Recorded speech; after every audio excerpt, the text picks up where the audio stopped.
የኛ ስደተኞች ስቃይ ግመት ነው ያወቀው። እቺ የምታዩት ልጅ መንገድ ላይ ቁጭ ብላ ስታለቀስ ነው ያገኘናትና ምን ነሽ ነበር በደላ ላይ ሀለስራ መጣቱ አነስቼ ያጥኩ ባለቤት ነበር ያጋጠመኝ እና ሰካራሞች ናቸው ልጆቹ የሚጠጡ ናቸው እና በዛም በደረሰብኝ ችግር ያወጡና ተለጣላ ወጥቼም እንዳራመድ ግቢ ይቆልፋሉ ቤታቸውን ይቆልፋሉ እንደወጣባቸው አይፈልጉም በዛም ቀኔ ከገባ በኋላ ነው አስወጥተው ሻራ ላይ የጣሉኝ በዛም ወደ ያከራይ ቤት ተጠጋው እሱም ገንዘብ የለኝም በሰዓቱ የኔ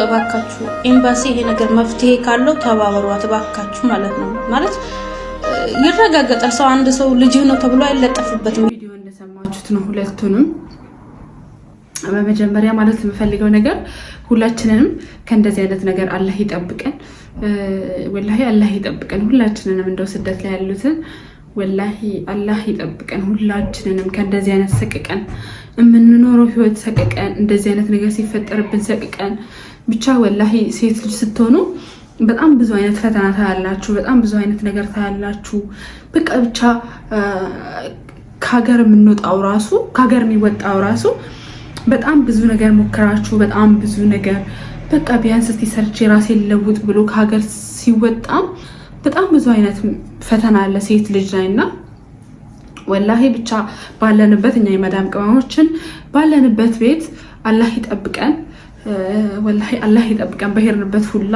አላህ ይጠብቀን ባለንበት ሁላ በደንብ ዱአ አድርጉ ወላሂ በደንብ ጸሎት አድርጉ በየሃይማኖታችሁ በደንብ ዱአ አድርጉ እና ወዶችዬ ወላሂ ቃል ራሱ ይጠፋል እንደዚህ አይነት ነገር እንደዚህ ነው ብሎ ማለት ነው እና ሰምታችኋል እንግዲህ በነገራችን ላይ እዚህ ሳውዲ አረቢያ ላይ አሁን ያለው ህግ ማለት ተቀይሯል መጀመሪያ ላይ ስትመጡ 3 ወር ሳይሞላችሁ ካልተመቻችሁ ቤቱ መቀየር ትችሉ ነበር አሁን ላይ ግን 3 ወር ካለፋችሁ በኋላ በፈለጋችሁበት ሰዓት ቤቱ ካልተመቻችሁ መቀየር ትችላላችሁና እንደዚህ አይነት ነገር ሊፈጠርባችሁ ወይ ደግሞ ጥሩ ያልሆኑ ሰዎች እንደዚህ ልጅቷ እንዳለችው የሚሰክሩ የሚጠጡ አይነት ሰዎች እና እናንተ በመሰሩበት ሰዓት የሚነካኩ አይነት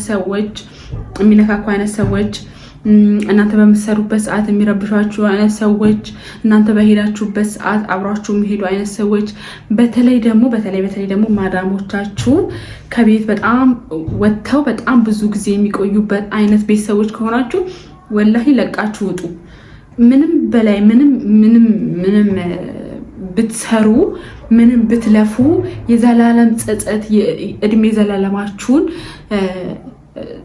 ደስ ሳይላችሁ የምትኖሩበት አይነት ህይወት አሁን እቺ ልጅ አርግዘች ወለደች ምንም ያህል ብር ተቆርጦላት ለልጇ ማሳደጊያ ቢሰጣት ራሱ ምንም አይነት በቃ ተመቻችቶላት ቢኖር ዱንያ ነው አይደለም የሚሰጣት ብር ነው አይደለም የሚሰጣት ቢሰጣት ብር የፈለጉትን አህል ቢሰጣት የፈለጉትን አህል ተከራይተውላት የፈለጉትን አህል ቤት ገዝተውላትም ይሁን ተከራይተውላትም ይሁን ቢያኖሯት ምንም ደስታ የለውም ያ ነገር ወላሂ ምንም ደስታ አይኖረውም ቤት ምንም ቢሆን ሴት ልጅ አግብታ በክብር ወልዳ ስትኖር ከባሏ ጋር ምንም እንደዚህ ሀብት ምናምን ራሱ ባይኖር በሰላም ከባል ከሚስት ጋር ከልጆች ጋር በሰላም ቤቱ ሲኖር ነው ቤቱ ሰላም ያለው ህይወቱ ሰላም ያለው ልባችሁ እረፍት አግኝቶ የምትኖሩት ማለት ነው እና እንደዚህ አይነት ነገር ሲሆን ደግሞ ዘላለማችሁን እየጸጸታችሁ ዘላለማችሁን ቤተሰባችሁ ከአካባቢያችሁ ያሉ ሰዎች ሁሉ ሰው ጠልቷችሁ ማንም ሰው ሳይወዳችሁ ነው የምትኖሩትና ይከብዳል ለመናገር ማለት ነው ሃይ ሰላም እንዴት ናችሁ ጋይስ አላህ አልሐምዱሊላህ ደህና ነኝ ውዶቼ ማሮቼ ፍቅሮቼ ስራ እንዴት ይዟችኋል እኔ ጋር ሁሉ ሰላም አልሐምዱሊላህ እንግዲህ ተፍተፍ እያልኩ ነው የመዳም ኩሽና ውስጥ አልሐምዱሊላህ እና መጀመሪያ ላይ ያሰማኋችሁን ቪዲዮ መቼም ሰምታችሁ ሁላችሁም እንዳዘናችሁ ምንም ጥርጥር የለውም እውነት ለመናገር በጣም ነው የሚያሳዝነው የኛ የሴቶች ህይወት እና ወዶቼ መጀመሪያ ላይ እንዳልኳችሁ እንግዲህ እንደዚህ አይነት ሰዎች እንደዚህ አይነት ቤት በቃ ምቾት የሌለው ቤት ማለት ስራ ምናምን ያው ተችሎ ይሰራል፣ እሱ ችግር የለውም የመጣንበት እሱ ስለሆነ። ግን እንደዚህ አይነት ጥቃት የሚያደርሱባቸው የሚጠጡ የሚያጨሱ ምናምን አይነት ሰዎች ከሆኑ በእርግጥ እንደዚህ የሚያጠጡ የሚጨሱ አይነት ሰዎችም ሆኖ ሰውን የማይነኩ ሰዎች አሉ። ግን እንደዚህ ሰውን ለመንካት ሰውን ለማጥቃት ላውም እኮ 1 2 3 4 ለምን እንጠብቃለን? 1 2 መጀመሪያ ተጠቃን አይደለ? 2 3 4 ለምን እንጠብቃለን? ምን እርግፍ አድርገን ብንተው ብንሄድ ከዘላለም ህይወታችን የዛች ያንን ምንም ማለት አይደለም ለዚህ ብለን የምናሳልፈው ነገር አይበልጥም። ምክንያቱም ገና የምንኖረው ገና የሚቀረን ህይወት ወጣችሁ ነን። ገና የሚቀረን ህይወት በጣም ረጅም አለ፣ አላህ ከፈቀደና እድሜና ጤና ከሰጠን ማለት ነው። እና አንዴ ከተጠቃችሁ እንዲደጋገምባችሁ መቀመጥ መቻል ትክክል አይደለም። ጥላችሁ ውጡ፣ በቃ ወላሂ ጥላችሁ ውጡ። ምነው እዛ ቤት ብቻ ነው እንጀራ ያለው ማን ነው? ምነው እዛ ቤት ካልተጠቃችሁ የምትኖሩበት ነገር የለም ያለው ማን ነው? ወላሂ ውጡ፣ አትፍሩ።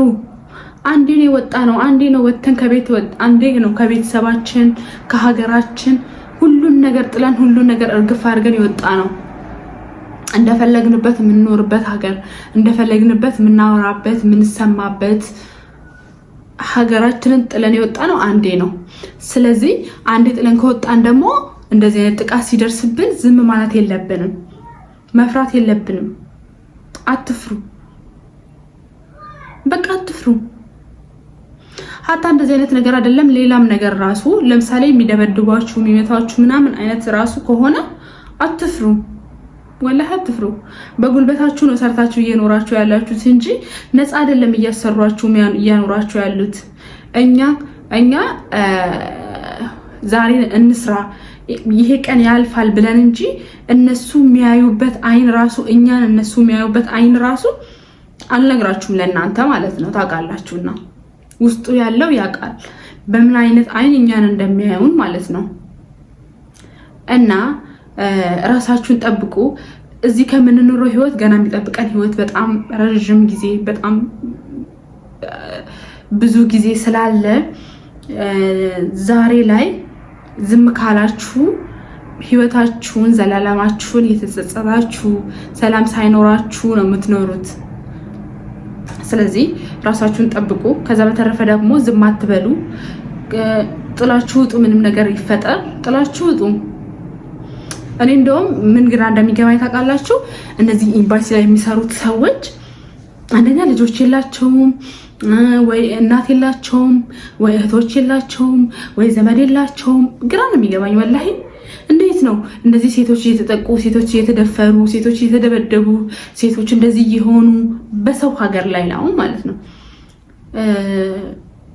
ሌላ ነገር ይቅርና በጣም ቤት ውስጥ ራሱ ስለማናወራ ምንም ስለማንል የነሱ ጭቅጭቅ የነሱ የበላይነት ራሱ በጣም ነው አይምሮን ቢዚ የሚያደርገው። በጣም ነው የሚያስደብረው። እሱ ነገር እያለ እንደዚህ አይነት ነገር ሲጨመርበት ታውቃላችሁ።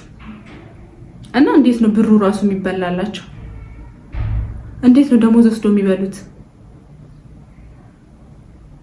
እንዴት ነው በሰላማዊ ስራችሁን በደንብ ሳትሰሩ ስራችሁን በደንብ ሳትወጡ ኃላፊነታችሁን ብሩ ራሱ እንዴት ለቤተሰባቸው ራሱ እንደሚበላላቸው እኔ ግራ ነው የሚገባኝ። እና ወዶች ያላኩል ሀሊ አላህ ይጠብቀን። ባላችሁበት በየሃይማኖታችሁ በደንብ ዱአ አድርጉ፣ በደንብ ጸልዩ፣ ጧትም ማታም። ዋናው ነገር እሱ ነው።